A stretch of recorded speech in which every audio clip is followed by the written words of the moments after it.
Hi, Mark. Welcome. I thought maybe we could start with you introducing yourself and the Adult Congenital Heart Association. Sure, absolutely. So, my name is Mark Roeder, and I'm the president and CEO for the Adult Congenital Heart Association, or ACHA, as we are more commonly known. And our organization is the only national patient advocacy organization that is exclusively dedicated to the now nearly 2 million adults in the country who are living with adult congenital heart disease. And as most people may or may not know, congenital heart disease means that it's a structural defect of the heart that individuals were born with. And oftentimes, when they are very young in age and going through their pediatric years, many of these individuals have had surgeries and treatments and whatnot. And now, with the advances in science and technology and treatment, more and more of these patients who are born with heart defects are living longer and longer lives. And that's the whole purpose of our organization, is to help to make sure that they stay in the specialized care that they need. They have the education programs and opportunities and social opportunities that they need, and that they really are taking care of themselves throughout life. This truly is a lifelong disease. That's great. Thank you so much. I think that context around the organization is helpful, and just understanding the reach that you all have and who your members are. So today we're here to talk about strategic planning. And I wondered, what was ACHA's decision, or what made you decide to use an outside firm to facilitate your planning process? So when we decided to engage in our next strategic planning session, which was back in 2017 now, it was an interesting time in ACHA's history. I had joined the organization just a few months prior, so I was still at the point in time where I was, trying to learn a lot of new terminology, trying to learn about a lot of new individuals, and just sort of the history and activities of the organization. The organization also was at an interesting place just in terms of its evolution.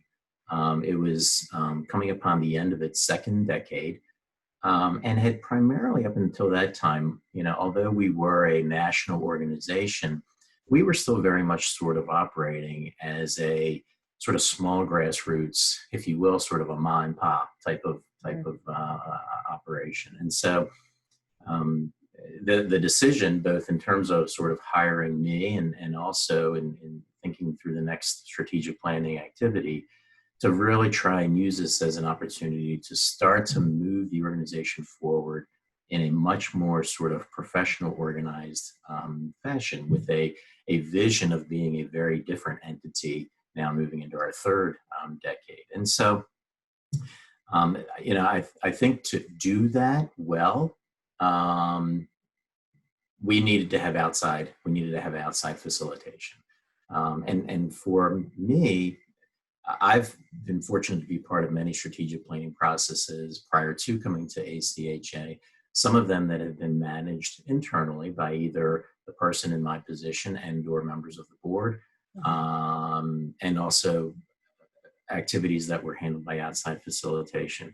What I've always found is that when you use an outside facilitator, it allows for there to be much more open discussion. None of us intend to sort of allow our biases, if you will, to overwhelm a conversation. But when you are the staff person, or even when you're a board member and you have been involved with an organization for such a long period of time, you develop, certain biases about how you think things should be done, what you think is right, what you think is wrong. And oftentimes you need that individual who can come into it and take a fresh look and really say, you know what? I understand what you're saying, but at the same time, have you considered X, Y, Z? And so, my personal belief is that for a process like this to truly produce the best results, you have to allow that outside facilitation, just to keep everybody thinking open-minded throughout. So I know a lot of people sort of dread a strategic planning process. So I wonder, were there any happy surprises or any positives that came out of it that might encourage people to want to embark on this sort of a thing? Yes, I think, yeah. With this last process that we went through, I think probably the happiest, well, there were two happy surprises, I would say. The final product that we wound up with, which was basically we agreed to a 7-year vision that we called Vision 2025, Mhm. and basically started in 2018 and goes through that, is a vision that is very much, it extends the organization. It forces the organization to think differently. It is probably a much more aggressive vision than I think this organization maybe even intended when it started the process. Um, and so and the way that we, I think, then structurally organized it, we had this aggressive vision, but then underneath of that, we then worked through the first 3 years of that vision. So, what we were able to do was to both think really, really big picture and sort of where do we want to be when we grow up, but then had some very, very solid pieces that we put in place to get us through the first 3 years. And we've made very good progress on those first 3 years. And now, believe it or not, are starting to think about the next round. Um, and so that was a happy surprise because, again, having been involved with many strategic planning initiatives, I had never done sort of that, if you will, that two-step approach where you have this vision that extends much, much longer than the actual sort of strategic plan that you put in place. And so I thought that was the other sort of happy surprise, if you will, was one of the things when I was coming into this role at ACHA and was beginning to have conversations with various board members and whatnot, was I heard all these horror stories about past efforts that they had put in place in terms of strategic planning. And oh my goodness, we've really had some disasters, and we've actually fired several of our facilitators during the course of the process, and this and that and whatever. And quite frankly, it was our 6-month process was a lot of work. I think on everybody's part, and it was a lot of tough soul searching and a lot of tough conversation. But it was all from a positive frame of mind and resulted in a product that is solid, and I think everybody felt good about. And there were not no sort of what I would say major battles along the way. And so that was a happy outcome. I'd say that's a happy outcome. Yeah, that's great. So no process is perfect though. So if you were to sort of look back, is there anything that you would do differently or any advice that you might give someone who's embarking on this process? So I think that I think the obvious is, it would have been great if we could have all had a crystal ball and sort of known that COVID-19 was lurking on the horizon, right? I think the other thing that, and again now that I have been with the organization for 3 years and sort of just see sort of the cadence of how things sort of work within the organization, I wish I would have encouraged us to dig even deeper into the research side, and we did some good initial survey work, um, but one of the things that I've come to realize is that when we do surveys in the organization, we tend to get sort of the same people who are responding. And so I wish that I would have really given some more thought, and the team would have given more thought to how can we dig even deeper? How can we try to get to input from that next layer of constituent, that one that typically doesn't respond to us. They're out there. They may or may not like actually what ACHA has to offer, um, and and um, and probably doing that would have forced us to slow down the process a little bit. We were working we were working up sort of a tight deadline to make sure that we had this plan before our board retreat and this and that. I wish I would have probably said, let's slow this down a little bit. Let's extend the timeline so that we can do a little bit of a deeper dive into the research on the front end. Yeah, that makes a lot of sense. So one of the things that you mentioned earlier, and I just wanted to unpack it a little bit, but you said that you guys had really worked your plan over the last 3 years. And my question to you is, how did that happen? Because so many plans really just sort of sit on shelves, and people use it as sort of a visioning conversation, but then they don't really do something with it. What do you Yeah. think made that different for ACHA? Yeah, I mean, I don't know.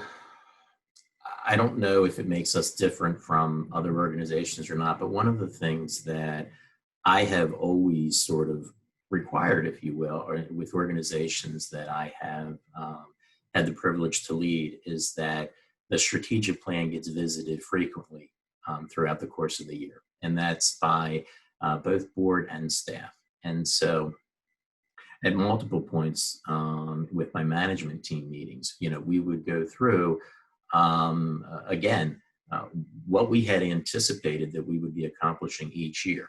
We had sort of in that strategic plan we had laid out year one, year two, year three. This is where we wanted to the goals we wanted to achieve, and what progress were we making, and are we making it? If we're not making progress, why? What has changed, and being mindful of that. And doing the same thing with our board, we actually established a strategy committee, and so that strategy committee meets bi-monthly. And basically what they do is they take a look, obviously, at current events and current activities and what's happening out there in the environment that can force changes to the plan.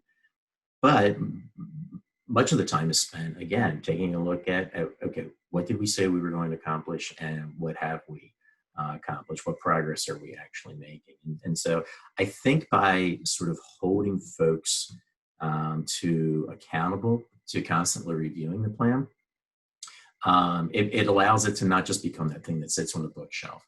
Mhm.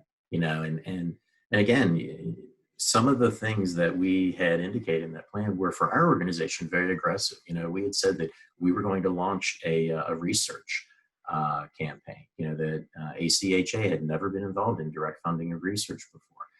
And quite honestly, I really think even after the board passed the strategic plan, I don't think some of the board members thought we would actually do that, right? And we made it clear in year one, year two. Year one was all about let's put the groundwork in place. Let's lay the foundation. Let's figure out how we're going to put together a peer review program that actually is going to make sense for the medical community, as well as make sense for ACHA and budgets and this and that.